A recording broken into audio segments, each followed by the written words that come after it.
Al-Quran, Datuk Dr. Haji Zahasan Muhammad. Assalamualaikum warahmatullahi wabarakatuh. Alhamdulillah wassalatu wassalamu ala Rasulillah. Innal hamdalillah nahmaduhu wa nasta'inuhu wa nastahdihi wa nastaghfiruh wa natubu ilayhi wa natawakkalu alayhi wa na'udzu billahi min shururi anfusina wa sayyiati a'malina. May yahdihillahu fala mudilla lahu wa may yudlil fala hadiya lahu.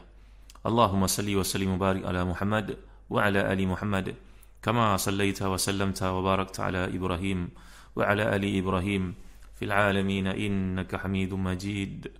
Amma ba'd. Muslimin muslimat yang dimuliakan Allah sekalian, alhamdulillah, syukur pada Allah, kita menyambung kembali tafsir ayat ke-52 53 dari surah Ar-Rum. Bagi tuan-tuan memiliki tafsir Ibn Katsir, turun buka pada jilid yang ke-7 muka surat 256. A'udzu billahi minasyaitonir rajim. Fa innaka la tusmi'ul mauta wa la tusmi'us summa ad-du'a idza wallaw mudbirin. Wa ma anta bihadil ummi an dalalatihim in tusmi'u illa man yu'minu bi ayatina fahum muslimun. Sadaqallahul azim. Maka sungguhnya kamu tidak akan sanggup menjadikan orang-orang yang mati itu mendengar, dan menjadikan orang-orang yang tuli itu dapat mendengar seruan apabila mereka itu berpaling belakangkan. Dan kamu sekali-kali tidak akan dapat memberi petunjuk kepada orang yang buta mata hatinya dari kesesatannya. Dan kamu tidak dapat memperdengarkan petunjuk Tuhan melainkan kepada orang-orang yang beriman dengan ayat-ayat kami, maka itulah orang-orang yang berserah dirinya kepada kami. Jadi dalam ayat ini merupakan satu gambaran yang dipanggil dalam usul balaghah kinayah, bahawa pekak, bisu dan juga buta ini merupakan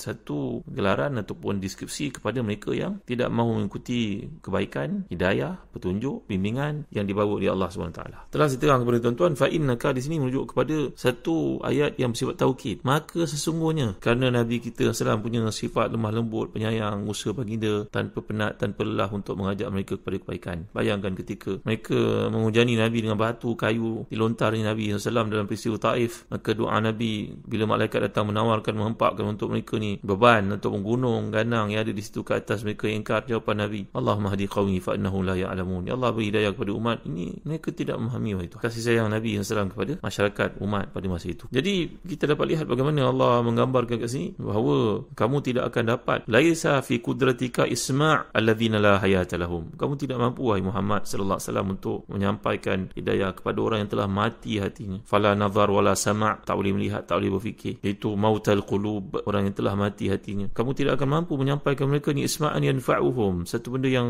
boleh membantu mereka, membimbing mereka, tidak akan mungkin sama sekali. Ya annahu mimma ikhtassa bihi subhanah. Ini adalah sifat Allah Taala saja menghidayah kepada mereka. Wa haula'i manhum mathalul amwat, lian Allah Taala qad khatama ala masyairihim. Kerana golongan ini telah pun ditimpa penyakit khatama masyairihim, iaitu telah dikhatamkan, ditutup, disil hati mereka ni untuk mendengar kebaikan lalu mengikutinya. Jadi dapat kita lihat bila Allah Taala menggambarkan seperti ini, fa innaka la tusmi'ul mauta wa la tusmi'us summa du'a idza wallaw mudbirin wa ma anta bihadhil ummi an dalalatihim in tusmi'u illa may yu'minu bi ayatina fahum muslimun. Jadi bila manusia ni sudah kehilangan hasatul as-sam', ni panca indera yang namanya pendengaran ni, kalau dihilang, maka manusia ni seumpama sudah jadi seperti binatang. Kerana bila dia pekak, dia tak memahami apa orang cakap, jadilah seperti binatang. Kerana dia melihat gerak-geri mulut, tutur kata orang, satu benda pun dia tidak faham. Kemudian dalam susunan keserasian yang luar biasa yang Allah nyatakan di sini, mula sama', kemudian disebut perkataan bihadil ummi an dalalatihim, bermula dengan hasad sama' li'annaha anfa' min haitsu innal insan nama yufariq ghairahu min bahaim bil kalam. Allah mulakan dengan pendengaran kerana pendengaran itu menjadikan manusia begitu istimewa yang menjadikannya berbeza daripada binatang yang tidak memahami apa. Kemudian atba'aha hasad al-basar musyiran bi taqdim ad-dhamir ila annahu sallallahu alaihi wasallam yajtahidu fi hidayatihim ijtihad man ka'annahu yaf'aluhu bi nafsihi tadriban li ghairihi fil iktisad fil umur. Ini menunjukkan kepada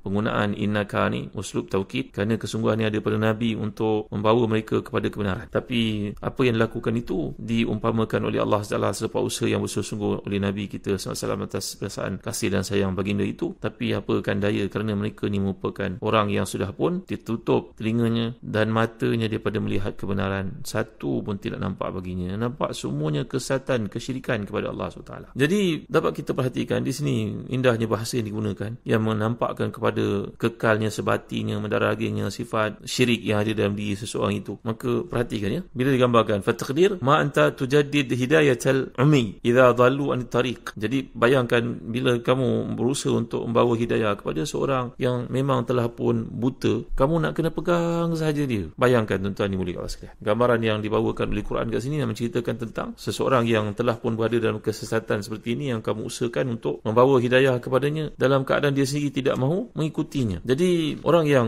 buta ini yang memerlukan daripada kamu sentiasa untuk bersama dengannya, tapi dia bila kamu lalai saja, kamu leka saja, dia akan meninggalkan kamu dan kembali ke tempat kesesatannya. Demikianlah bandingan orang yang buta dalam keadaan yang ekstrim seperti ini, yang tidak dapat dibantu sama sekali kerana tiada inisiatif langsung di pihaknya untuk mengikuti jalan yang benar itu. Tongkat pun kau tidak ada, kau mengharapkan aku 100%, aku pun banyak kerja lain, aku telah menunjuk kepada kamu, tapi kamu pergi ke jalan yang sesat seperti itu. Sampai bila ya keadaan itu berlaku? Jadi perhatikan dalam baris senarai yang Allah kemukakan di sini, fa innaka la tusmi'ul mauza wa la tusmi'us summa du'a idza wallau mudbirin. Ini yang pertama. Yang kedua, ma anta bihadil ummi an dhalalatihim in tusmi'u illa man yu'minu bi ayatina fahum muslimun. Yang kedua, wa ma anta bihadil ummi an dhalalatihim. Yang pertama, orang yang pekak, orang yang mati ini, yang tidak mahu ikut langsung kebenaran. Yang kedua, buta, dan kamu perlu untuk memimpinnya, tapi pimpinan kamu itu tidak diperlukan olehnya. Maka bandingan yang dikemukakan di sini oleh Imam Al-Biqai dalam tafsir yang terkemuka itu, Nazmud Durar, satu tafsir yang sangat menarik, iaitu beliau membuat perumpamaan bahawa golongan pertama yang sudah pun mati ini dan pekak ini dan berpaling ini kategori yang pertama. Ini namanya Abu Jahal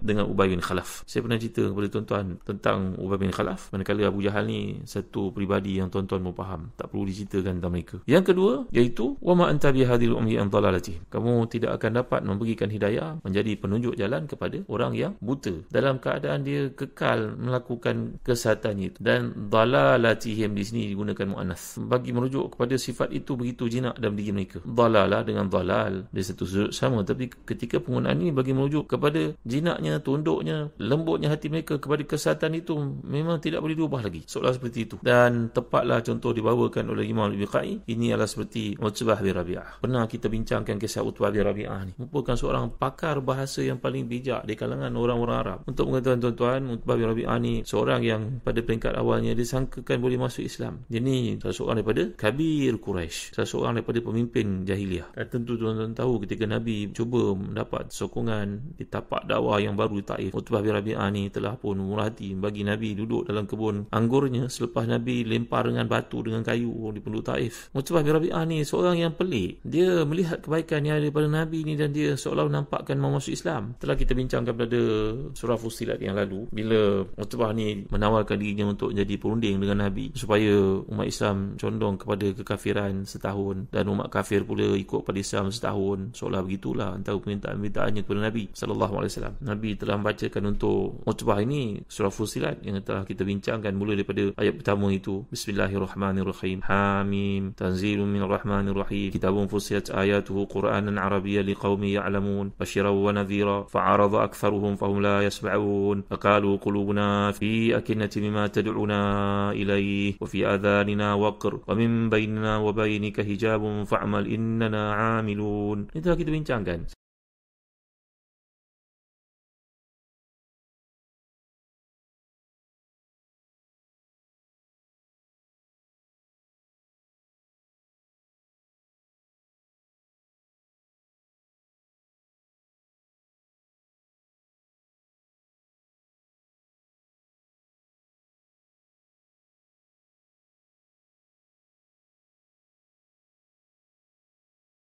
Naiki kudanya pada waktu itu dan berusaha untuk menghalang kaum musyrikin berbunuhan dengan keluarga mereka sendiri, iaitu kabilah Quraisy yang telah pun berhijrah ke Madinah. Dia berusaha supaya dia, tapi walaupun sikap tegas dan ego yang ada pada pemimpin yang lain seperti Abu Jahal, maka mereka terus berperang. Maknanya Utbah ni seperti digambarkan dalam ayat ini, kata Imam Biqai bahawa merujuk beliau ni ada usaha untuk ada kecondongan untuk masuk Islam pada peringkat awal. Umpama orang buta ni yang bersedia untuk dipandu, tapi bila kita leka saja membiarkan dia tak menggunakan tongkat untuk berjalan di tempat yang betul, membiarkan diri jatuh dalam jurang, dalam lembah, jatuh dalam api neraka, maka begitulah si Utbah bin Rabi'ah. Menarik tuan-tuan untuk kita tahu, Utbah ni pernah dijangkakan menjadi Nabi. Bawang Arab ni mereka ada juga sikit sebanyak tahu tentang keputusan Nabi SAW, mendengar daripada orang Yahudi dan sebagainya. Maka Utbah ni pernah disangkakan oleh kawan-kawannya beliau ni akan menjadi Nabi. Itu sebab bila Allah Taala menurunkan ayat waqalu laula nuzila hadzal qur'anu ala rajulin minal qaryataini azim, nanti ada peluang kita masuk ke surah Az-Zukhruf, iaitu mereka berkata mengapalah Quran ini tidak diturunkan kepada salah seorang daripada lelaki di dua tempat yang terkenal itu. Ini setengah mereka mengatakan dalam tafsir ini Utbah sebenarnya. Bahkan beliau ni digelar sebagai Raihana kabilah Quraisy, maknanya seolahnya tonggak ataupun wangian ataupun tokoh yang terkemuka di kalangan kabilah Quraisy. Ini cerita tentang Utbah yang disebut oleh Al-Imam Al-Biqai untuk pengetahuan tuan-tuan, bahawa beliau ni diumpamakan orang buta yang kena dipandu, tetapi bila kita tidak berusaha untuk memandunya, dia tiada inisiatif langsung untuk menjadi baik, untuk kembali kepada kebaikan, untuk mengikut perkara-perkara di bawah bimbingan itu. Jadi tuan-tuan, Utbah ni panjanglah kisahnya, menarik untuk saya bawa kepada tuan-tuan, bahawa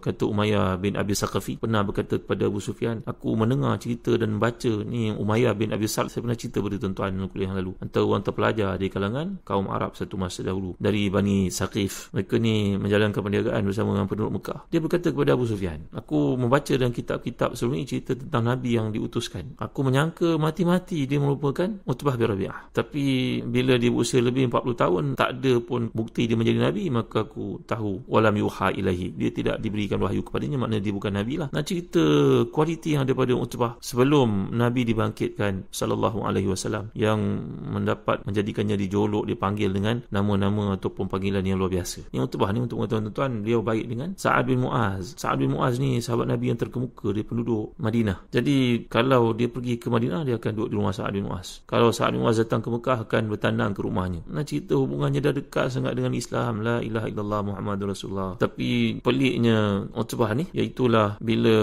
Nabi SAW telah menyatakan Islam, bahawa Islam, Abu Bakar telah mempertahankan Nabi dalam satu peristiwa yang masyhur. Beraninya Abu Bakar ni ada kaitan dengan kisah Utbah, bahawa ketika Nabi SAW menyampaikan Islam itu di dekat dengan Kaabah, maka penduduk Mekah semuanya telah memukul Nabi. Yang mempertahankan Nabi adalah Abu Bakar Siddiq radhiyallahu anhu, yang tampil dengan beraninya sebagai pahlawan, dan mereka telah melanyak Abu Bakar ni habis-habisan tuan-tuan. Antara yang memukul Abu Bakar dalam keadaan itu adalah Utbah bin Rabi'ah, sehingga dia duduk di atas Abu Bakar Siddiq radhiyallahu anhu dan memukul Abu Bakar sekuat-kuat hatinya dengan kedua kasutnya, dengan kedua sepatu kulitnya, sampai wajah Abu Bakar ni hidungnya patah tuan-tuan, dimuliakan Allah sekalian. Dan saya telah terang kepada tuan-tuan bila kita belajar surah Fussilat yang lalu, Utbah ni yang telah diutuskan oleh kaum Quraisy untuk berbincang dengan Nabi SAW, supaya Nabi mengendurkan sedikit dakwahnya, supaya membuka ruang untuk menerima tawaran yang dikemukakan oleh mereka seperti dinyatakan. Ada banyak kisah yang menarik bahawa mengapa beliau yang dimaksudkan di sini, kata Imam Al-Biqai, kerana perbezaan yang ada di antara Abu Jahal, Ubay bin Khalaf yang memang tegas mempertahankan kesyirikan mereka, berbanding dengan Utbah bin Rabi'ah yang hampir-hampir masuk Islam dan pernah menyatakan perkataannya benar terhadap Nabi, tetapi malangnya Utbah ni di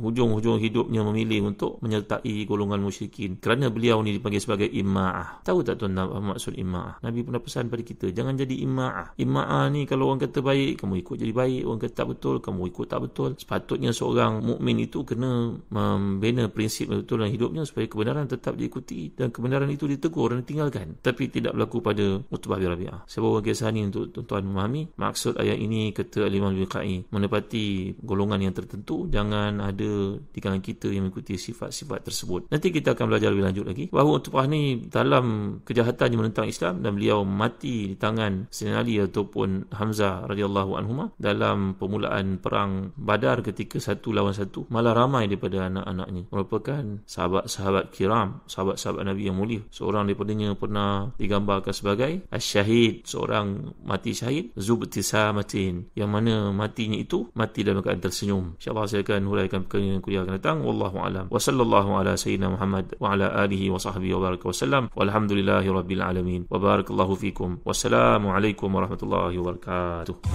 Anda dah